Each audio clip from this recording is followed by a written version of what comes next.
आप सबके बहुत सारे मैसेजेस, कमेंट्स और रिक्वेस्ट मिलने के बाद फाइनली आई हैव डिसाइडेड कि एक व्लॉग बनाया जाए जिसमें बताया जाए that how to become a commercial pilot in Pakistan. उसकी रिक्वायरमेंट्स क्या है, आपको कितना फाइनेंस चाहिए और कहाँ से आप फ्लाइंग कर सकते हैं। तो व्लॉग स्टार्ट करने से पहले मैं बताता चलूँ that you need a great passion. कुछ भी करने के लिए आपको पैशन चाहिए होता है। एक कोटेशन है, allow your passion to become your purpose and it will one day become your profession. इसी तरह फ्लाइंग के अंदर भी आपको ग्रेट पैशन चाहिए होता है। बहुत सारे स्टेजेस ऐसी आती हैं जहाँ पे आप गिव अप करते हैं, बट आपको गिव अप नहीं करना, बी पॉजिटिव और आपको अपने मकसद के लिए उसको कंप्लीट करना है, उस मकसद को हासिल करना है। सो अगर हम लाइसेंसेस की बात करें, so there are 3 type of licences. The first one is your SPL, जो कि आपकी एक तरह की आपका परमिट होता है कि आप फ्लाई कर सकते हैं। The second one is your PPL, जो आपको 40 घंटे के बाद मिलता है। The third one is your CPL, जो आपको 110 घंटे के बाद मिल जाता है, लेकिन अगर आप IR कर रहे हैं, इंस्ट्रूमेंट रेटिंग कर रहे हैं, तो आपको 40 आवर्स इंस्ट्रूमेंट रेटिंग के लिए करने होते हैं, यानी कि टोटल 190 आवर्स फ्लाइंग आपको करनी होती है CPL लेने के लिए। अगर हम रिक्वायरमेंट्स की बात करें तो एजुकेशनल रिक्वायरमेंट्स के अंदर आपकी कम से कम एजुकेशन इंटरमीडिएट होनी चाहिए, जिसमें FA, FSC, pre engineering, pre medical, ICS, O level कुछ भी हो, और इसको आपको अपनी डिग्री को IBCC से अटेस्ट करवाना पड़ता है according to civil aviation policies. अगर आपके पास साइंस सब्जेक्ट्स नहीं है, doesn't matter, but science subjects could help you in your studies. अगर हम एज रिक्वायरमेंट की बात करें, सो आपकी एज मिनिमम 18 ईयर्स ओल्ड होनी चाहिए और आपके पास एक वैलिड NIC होना चाहिए ताकि आपके डॉक्यूमेंट्स के अंदर आप उसको प्रोसीजर के लिए यूज कर सकें। मेडिकल रिक्वायरमेंट्स की बात करें तो there are 2 type of medical.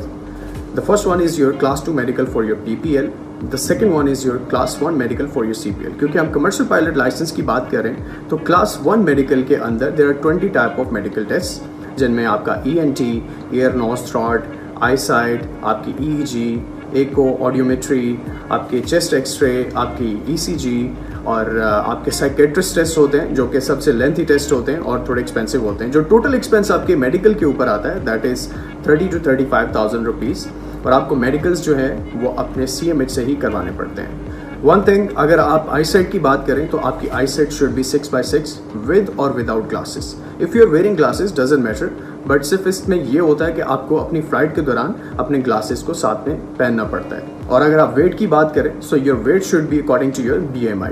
अगर आपका वेट थोड़ा ओवर है, इट्स ओके, क्योंकि आपके जो मेडिकल के ऊपर एक स्टैंप लग जाती है, advice to reduce your weight gradually. आपको ये मेडिकल सिविल एविएशन की तरफ से मिल जाता है, और इसके ऊपर क्योंकि मेरा थोड़ा सा वेट ज़्यादा था और इसके ऊपर advice to reduce your weight gradually की स्टैंप है। So the third requirement is your security, क्योंकि पाकिस्तान के पीछे कुछ हालात ऐसे रहे हैं जिसमें टेररिज्म था और कुछ ऐसे सिक्योरिटी इश्यूज थे, जिसकी वजह से थोड़ी सी स्ट्रिक्ट पॉलिसीज सिविल एविएशन ने डेवलप की हैं, जिनमें आपको जो अपनी सिक्योरिटी है वो IB से क्लियर करवाना पड़ता है अपने आप को, और आपका जो मुतल्लिका पुलिस स्टेशन है वहाँ से और स्पेशल ब्रांच आपको क्लियर करती है।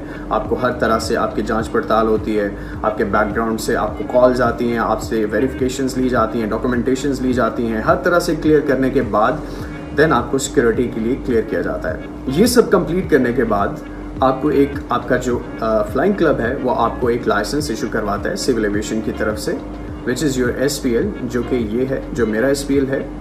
और इस SPL को लेने के बाद आप अपनी फ्लाइंग कंटिन्यू कर सकते हैं। Yes, the fourth one and the major one is your finance. और अगर हम फाइनेंस की बात करें तो बहुत सारे मैसेजेस आए, बहुत सारे कमेंट्स आए कि इतना फाइनेंस किस लिए चाहिए होता है, अगर मैं इतना फाइनेंस यहाँ इन्वेस्ट करूँ तो मैं कुछ और भी करूँ, कुछ और भी कर सकता हूँ, अपना बिजनेस कर सकता हूँ, मैं कुछ भी कर सकता हूँ, मैं जिम बना सकता हूँ। See, it's your own choice. I am talking about studies. तो स्टडीज़ के अंदर फाइनेंस चाहिए होता है, और ये वाला फाइनेंस किस लिए चाहिए होता है वो मैं आपको बता देता हूँ। टोटल आपको जो है 45 to 50 लाख रुपीस चाहिए होते हैं, क्योंकि अभी जो फ्यूल प्राइसेस इंक्रीज़ हुई हैं, जिसकी वजह से जो पर आवर आपकी फ्लाइंग रेट है वो बढ़ गया है, क्योंकि आपको पर आवर के हिसाब से डिपॉजिट देना होता है फ्लाइंग के लिए। और अभी जो करंटली रेट है सेस्ना 152 जो कि एयरक्राफ्ट है जिस पे आप फ्लाइंग करते हैं, उसका रेट 20 to 21,000 लाहौर के अंदर है, और डिफरेंट फ्लाइंग क्लब्स के अंदर डिफरेंट रेट्स हैं।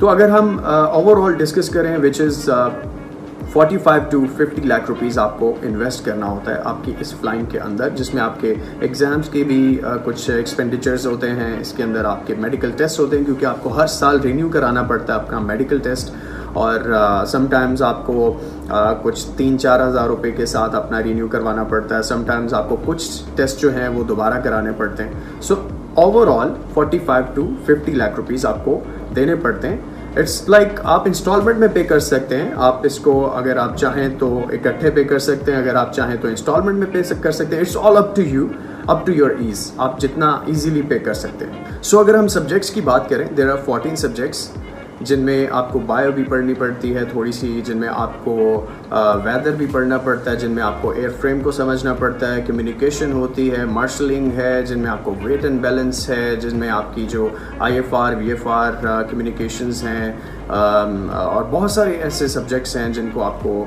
स्टडी करना पड़ता है। और अगर हम एग्ज़ाम्स की बात करें, you have to attempt 15 exams, और आपको उसमें एक एग्ज़ाम FRTOL का भी देना पड़ता है। देन आपके एग्ज़ाम्स क्लियर होने के बाद exams plus your flying hours which is 190, ये कंप्लीट होने के बाद you will get your CPL which is commercial pilot licence. और अगर आप जॉब की बात करें तो जॉब के हवाले से बहुत सारे लोगों का की ये रिजर्वेशंस हैं कि अगर हम इतने पैसे इन्वेस्ट करते हैं तो जॉब की क्या गारंटी है। देखिए, पूरी दुनिया में अगर आप कहीं पे भी कुछ भी स्टडी करते हैं, सो वो किसी भी तरह की जॉब की गारंटी नहीं देते। And the same for the aviation. Pakistan के अंदर अगर हम इसकी बात करें तो 190 आवर्स के बाद there is only one airline which is PIA जो आपको हायर करती है, और उसके बाद फिर आपका एक्सपीरियंस बिल्ड होता है। और अगर आपको प्राइवेट एयरलाइंस के अंदर जाना है, you should have minimum 1200 to 1500 hours, जिनमें टाइप रेटिंग होती है, मल्टी इंजन की भी होती है, विच इज़ वेरी एक्सपेंसिव। अगर आप खुद करने जाएं तो बहुत मुश्किल हो जाएगा, आई विल से कि इम्पॉसिबल होता है। सो उसके लिए to build your hours you need to do your instructor course which is FITS flight instructor training course, जो आपको अपने फ्लाइंग क्लब में CPL के बाद करवाया जाता है, और आप एज एन इंस्ट्रक्टर अपने आवर्स बिल्ड करते हैं। अगर आप इंटरनेशनल एयरलाइंस में जॉब्स की बात करें, वहाँ भी रिक्वायरमेंट्स 1500 to 2000 आवर्स होती है, जिनमें अगेन मल्टी इंजन की टाइप रेटिंग होती है, और आपकी अगर उस पर एक्सपीरियंस है तो आप वहाँ पे क्वालिफाई कर सकते हैं। अगेन उनकी मर्ज़ी है, अगर आपको हायर करना चाहे, आपकी एबिलिटी के ऊपर और आपके एक्सपीरियंस के ऊपर ये डिपेंड करता है। अगर वो आपको हायर करना चाहें तो वो आपको हायर कर सकते हैं। और लास्ट पर कि आप फ्लाइंग कहाँ से कर सकते हैं, आप उन फ्लाइंग क्लब्स को खुद सर्च कर सकते हैं, उनकी वेबसाइट्स देख सकते हैं, किसी से आप जो है क्रॉस चेक कर सकते हैं। It's all up to you. आप देखें, जाएं, जिनके पास अच्छे जहाज़ हैं, जिनके पास अच्छा फ्यूल की प्राइस है, जिनके पास अच्छा पर आवर रेट है, आप वहाँ से फ्लाइंग करें। By myself I am doing my flying from Airborne Aviation Lahore. So it's all up to you कि आप कहाँ से फ्लाइंग करना चाह रहे हैं, जो आपके लिए ईजी हो, एक्सेसिबल हो, जहाँ पे आपको आना जाना डेली रूटीन में आपके लिए ईजी हो, फाइनेंशली आप देखें कि वो उनका रेट क्या है, प्राइस क्या है। So you have to check by your own self, then join any flying club. जब आप किसी भी फ्लाइंग क्लब को ज्वाइन करते हैं, and when you submit your admission fee, your tuition fee, तो आपके फ्लाइंग क्लब की तरफ से आपको कुछ एक्सेसरीज मिलती हैं, जिनमें एपलेट्स, विंग।